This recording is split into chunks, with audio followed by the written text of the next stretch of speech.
कमलाकुचूचुक कुङ्कुमतो नियतारुणितातुलनीलतनो कमलायतलोचन लोकपते विजयी भव वेङ्कटशैलपते सचतुर्मुख षण्मुख पञ्चमुखि प्रमुखाखिल दैवतमौलिमणे शरणागत वत्सल सारनिधे परिपालय मां वृषशैलपते अतिवेलतया तव दुर्विषहैरनुवेलकृतैरपराधशतैः भरितं त्वरितं वृषशैलपते परया कृपया परिपाहि हरे अधिवेङ्कटशैलमुदारमतेर्जनताभिमताधिकदानरतात् परदेवतया गदितानि गमैः कमलादयितान्न परं कलये कलवेणुरवावस गोपवधू शतकोटिवृतात् स्मरकोटिसमात् प्रतिपल्लविकाभिमतात् सुखदाद् वसुदेवसुतान्न परं कलये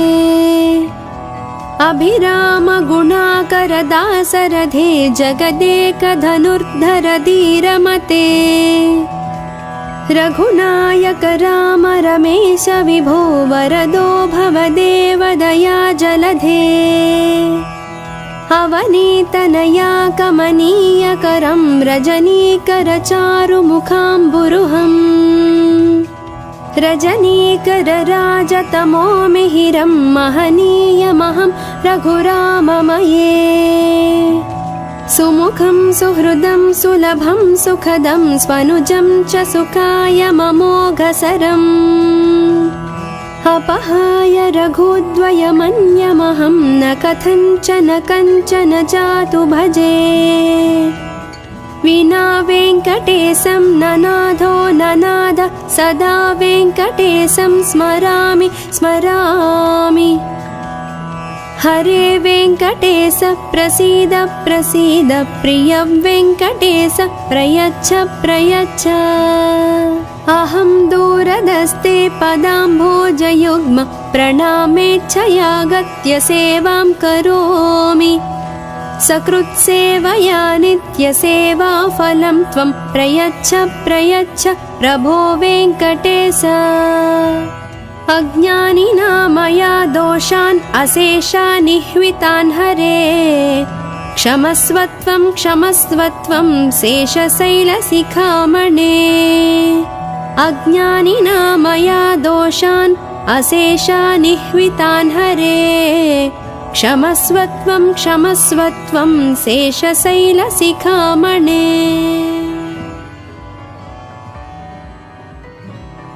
कमलाकुचूचुक कुङ्कुमतो नियतारुणितातुलनीलतनो कमलायतलोचन लोकपते विजयी भव वेङ्कटशैलपते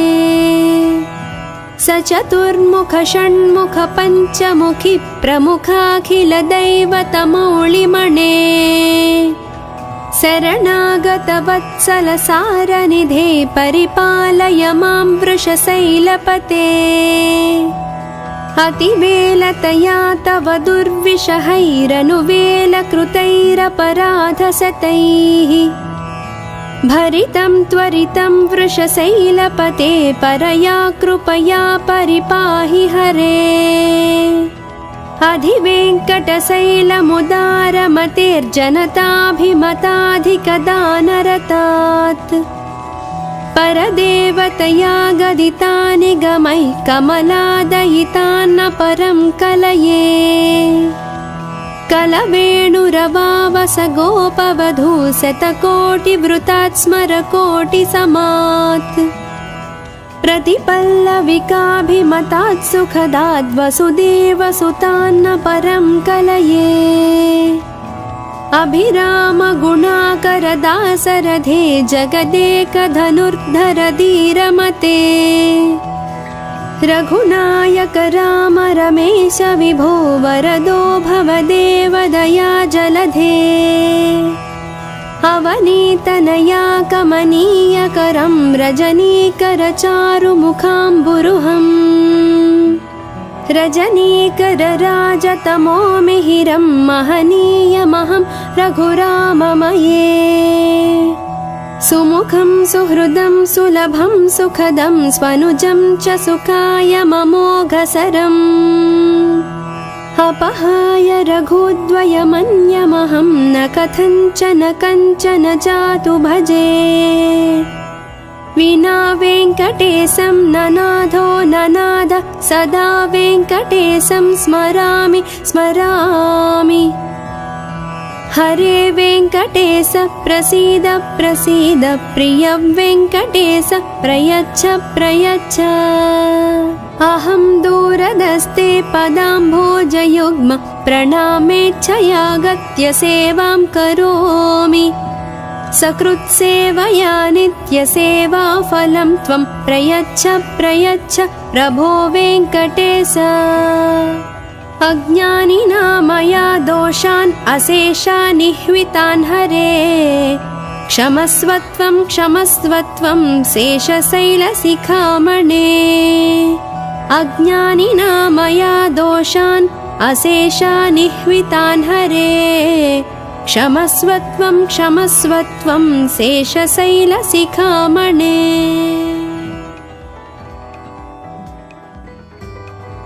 कमलाकुचूचुककुङ्कुमतो नियतारुणितातुलनीलतनो कमलायतलोचनलोकपते विजयी भव वेङ्कटशैलपते सचतुर्मुख षण्मुख पञ्चमुखि प्रमुखाखिलदैवतमौलिमणे शरणागतवत्सलसारनिधे परिपालय मां वृषशैलपते अतिवेलतया तव दुर्विषहैरनुवेलकृतैरपराधशतैः भरितं त्वरितं वृषशैलपते परया कृपया परिपाहि हरे अधिवेङ्कटशैलमुदारमतेर्जनताभिमताधिकदानरतात् परदेवतया गदितानि गमैः कमलादयितान्न परं कलये कलवेणुरवावस गोपवधू शतकोटिवृतात् स्मरकोटिसमात् प्रतिपल्लविकाभिमतात् सुखदाद् वसुदेवसुतान्न परं कलये अभिराम गुणाकरदासरथे जगदेकधनुर्धर धीरमते रघुनायक राम रमेश विभो वरदो भवदेव दया जलधे अवनीतनया कमनीयकरं रजनीकरचारुमुखाम्बुरुहम् रजनीकरराजतमो मिहिरं महनीयमहं रघुराममये सुमुखं सुहृदं सुलभं सुखदं स्वनुजं च सुखाय ममोघसरम् अपहाय रघुद्वयमन्यमहं न कथञ्चन कञ्चन जातु भजे विना वेङ्कटेशं ननाथो ननाद सदा वेङ्कटेशं स्मरामि स्मरामि हरे वेङ्कटेश प्रसीद प्रसीद प्रिय वेङ्कटेश प्रयच्छ प्रयच्छ अहं दूरदस्ते पदाम्भोजयुग्म प्रणामेच्छयागत्य सेवां करोमि सकृत्सेवया नित्यसेवाफलं त्वं प्रयच्छ प्रयच्छ प्रभो वेङ्कटेश अज्ञानिना मया दोषान् अशेषानिह्वितान् हरे क्षमस्वत्वं क्षमस्वत्वं शेषशैलशिखामणे अज्ञानिना मया दोषान् अशेषानिह्वितान् हरे क्षमस्वत्वं क्षमस्वत्वं शेषशैलशिखामणे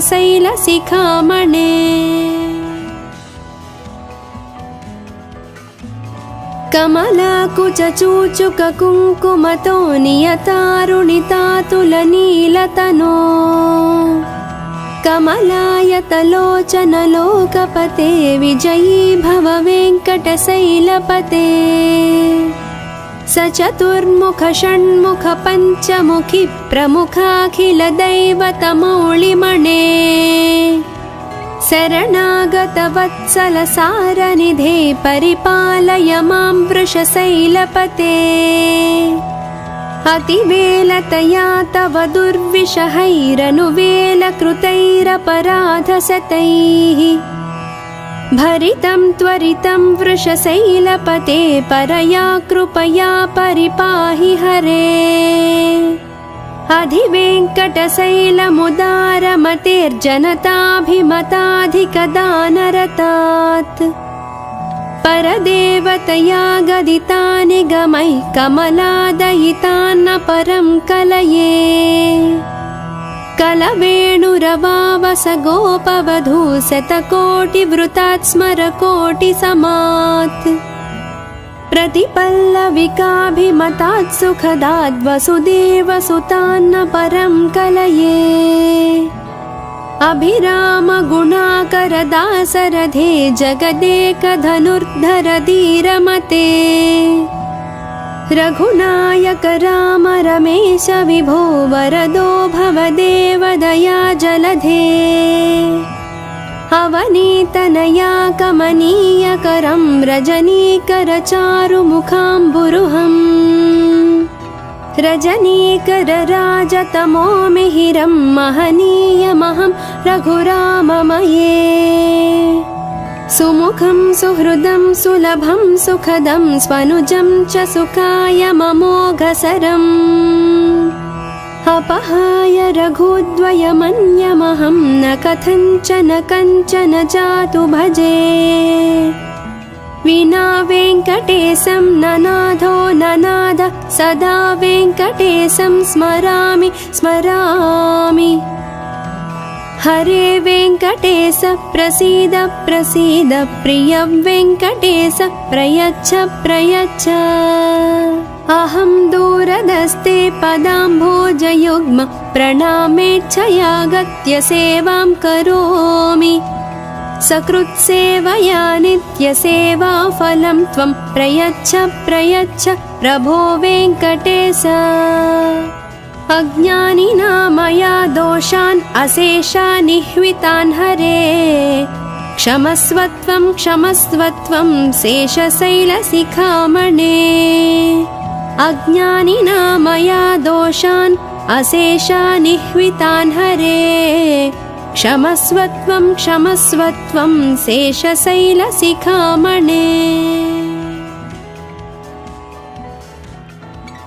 कमलाकुचूचुककुङ्कुमतो नियतारुणितातुलनीलतनो कमलायतलोचनलोकपते विजयी भव वेङ्कटशैलपते सचतुर्मुख षण्मुख पञ्चमुखि प्रमुखाखिलदैवतमौलिमणे शरणागतवत्सल सारनिधे परिपालय मां वृषशैलपते अतिवेलतया तव दुर्विषहैरनुवेलकृतैरपराधशतैः भरितं त्वरितं वृषशैलपते परया कृपया परिपाहि हरे अधिवेङ्कटशैलमुदारमतेर्जनताभिमताधिकदानरतात् परदेवतया गदितानि गमैः कमलादयितान्न परं कलये कलवेणुरवावस गोपवधू शतकोटिवृतात् स्मरकोटिसमात् प्रतिपल्लविकाभिमतात् सुखदात् वसुदेवसुतान्न परं कलये अभिरामगुणाकरदासरथे जगदेकधनुर्धर धीरमते रघुनायक राम रमेश विभो वरदो भवदेवदया जलधे अवनीतनया कमनीयकरं रजनीकरचारुमुखाम्बुरुहम् रजनीकरराजतमो मिहिरं महनीयमहं रघुराममये सुमुखं सुहृदं सुलभं सुखदं स्वनुजं च सुखायममोघसरम् अपहाय रघुद्वयमन्यमहं न कथञ्चन कञ्चन जातु भजे विना वेङ्कटेशं ननाथो ननाद सदा वेङ्कटेशं स्मरामि स्मरामि हरे वेङ्कटेश प्रसीद प्रसीद प्रिय वेङ्कटेश प्रयच्छ प्रयच्छ अहं दूरदस्ते पदाम्भोजयुग्म प्रणामेच्छयागत्य सेवां करोमि सकृत्सेवया नित्यसेवाफलं त्वं प्रयच्छ प्रयच्छ प्रभो वेङ्कटेश अज्ञानिना मया दोषान् अशेषानिह्वितान् हरे क्षमस्वत्वं क्षमस्वत्वं शेषशैलशिखामणे अज्ञानिना मया दोषान् अशेषानिह्वितान् हरे क्षमस्वत्वं क्षमस्वत्वं शेषशैलशिखामणे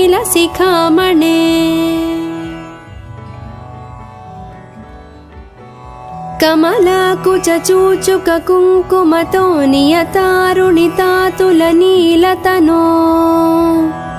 कमलायतलोचनलोकपते विजयी भव वेङ्कटशैलपते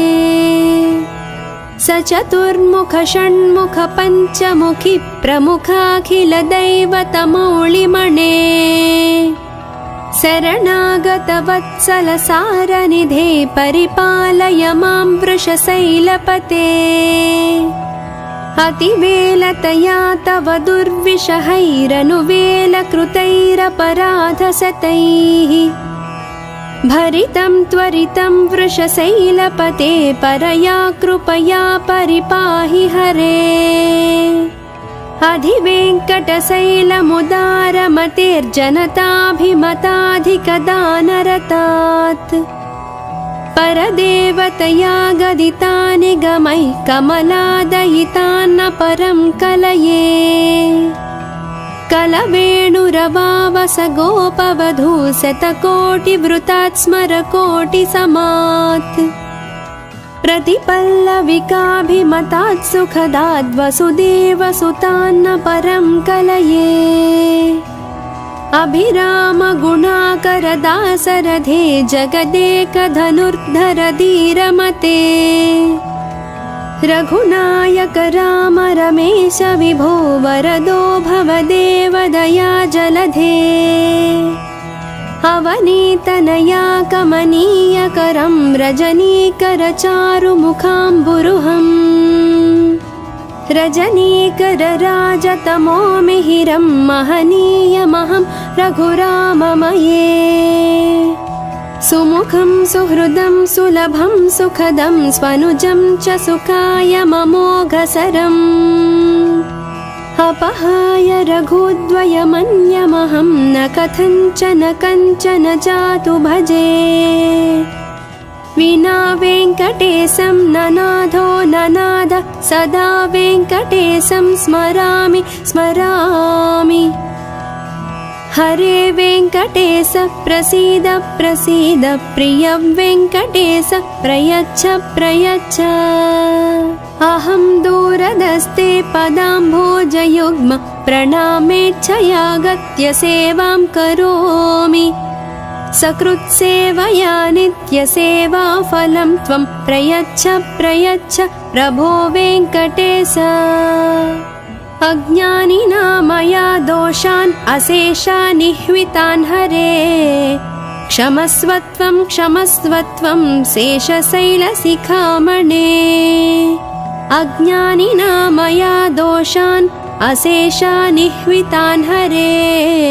क्षमस्वत्वं क्षमस्वत्वं शेषशैलशिखामणे।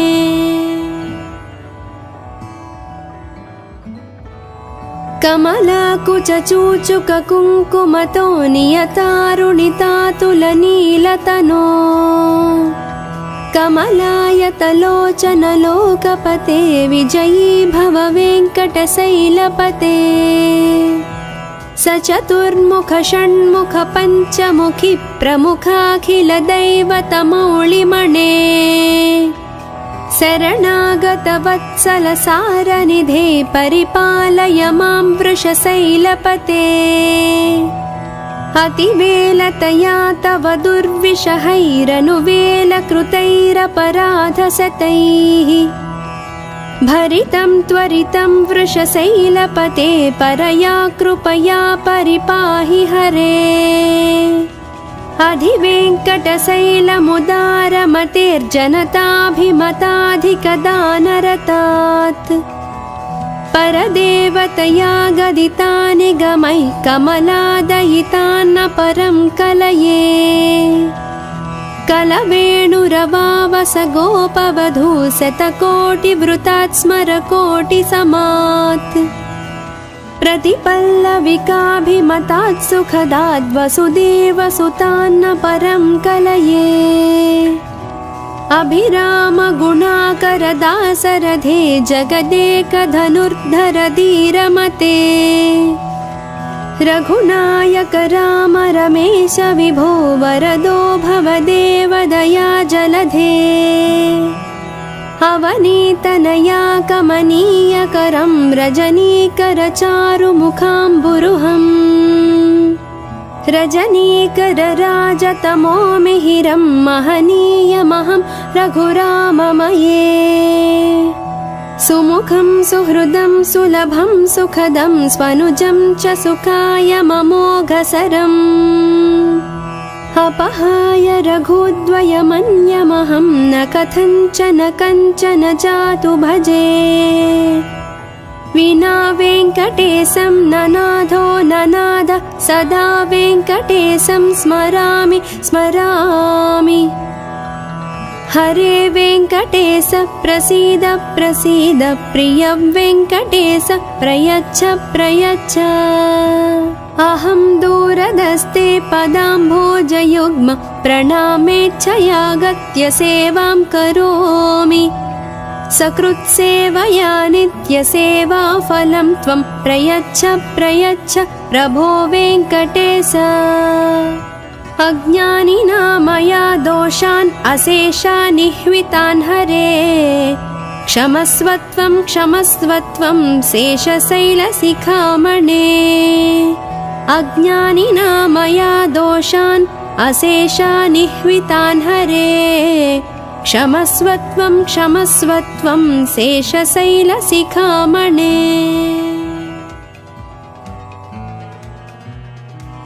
कमलाकुचूचुककुङ्कुमतो नियतारुणितातुलनीलतनो कमलायतलोचनलोकपते विजयी भव वेङ्कटशैलपते स चतुर्मुख षण्मुख पञ्चमुखि प्रमुखाखिलदैवतमौलिमणे शरणागतवत्सलसारनिधे परिपालय मां वृषशैलपते अतिवेलतया तव दुर्विषहैरनुवेलकृतैरपराधशतैः भरितं त्वरितं वृषशैलपते परया कृपया परिपाहि हरे अधिवेङ्कटशैलमुदारमतेर्जनताभिमताधिकदानरतात् परदेवतया गदितानि गमैः कमलादयितान्न परं कलये कलवेणुरवावस गोपवधू शतकोटिवृतात् स्मरकोटिसमात् प्रतिपल्लविकाभिमतात् सुखदाद् वसुदेवसुतान्न परं कलये अभिराम गुणाकरदासरथे जगदेकधनुर्धर धीरमते रघुनायक राम रमेश विभो वरदो भवदेव दया जलधे अवनीतनया कमनीयकरं रजनीकरचारुमुखाम्बुरुहम् रजनीकरराजतमो मिहिरं महनीयमहं रघुराममये सुमुखं सुहृदं सुलभं सुखदं स्वनुजं च सुखायममोघसरम् अपहाय रघुद्वयमन्यमहं न कथञ्चन कञ्चन जातु भजे विना वेङ्कटेशं ननाथो ननाद सदा वेङ्कटेशं स्मरामि स्मरामि हरे वेङ्कटेश प्रसीद प्रसीद प्रिय वेङ्कटेश प्रयच्छ प्रयच्छ अहं दूरदस्ते पदाम्भोजयुग्म प्रणामेच्छयागत्य सेवां करोमि सकृत्सेवया नित्यसेवाफलं त्वं प्रयच्छ प्रयच्छ प्रभो वेङ्कटेश अज्ञानिना मया दोषान् अशेषानिह्वितान् हरे क्षमस्वत्वं क्षमस्वत्वं शेषशैलशिखामणे अज्ञानिना मया दोषान् अशेषानिह्वितान् हरे क्षमस्वत्वं क्षमस्वत्वं शेषशैलशिखामणे